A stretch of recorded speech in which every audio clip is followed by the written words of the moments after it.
The story begins with the immortal desires of a billionaire, Dr. Nert. He spent billions of dollars on laboratories and dispatched armies around the world in search of a drug that would make him live longer.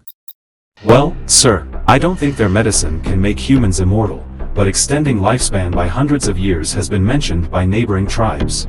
Aligns with the classified information we obtained from this country's government. Acquire the drug, the laboratory will take care of the rest. Budging to reach that village. My team in their territory for nearly 2 weeks, but we lost contact. Perhaps they encountered trouble. I need assistance. The voice echoed through the phone. Immediately, a team of experts and mercenaries was sent to the coordinates determined by helicopters.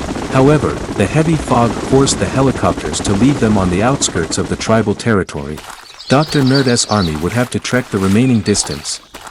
After several days, they finally arrived at their destination.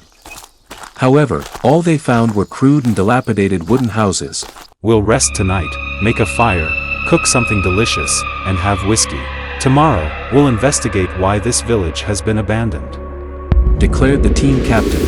The night was gloomy and cold in the forest. Suddenly, there were sounds resembling trampled, decaying leaves. Oh my god, those are the undead. They were heading towards the village, where the flames were flickering. The zombies flooded in too quickly. Some soldiers were attacked, some were bitten, turning into one of them, and turned to attack their own comrades. Others quickly fled into the woods, unaware that the hunt had just begun. And even the zombies were nothing more than prey in that hunt, because a gigantic and terrifying creature appeared right behind them and attacked. It seemed to be a zombie dinosaur.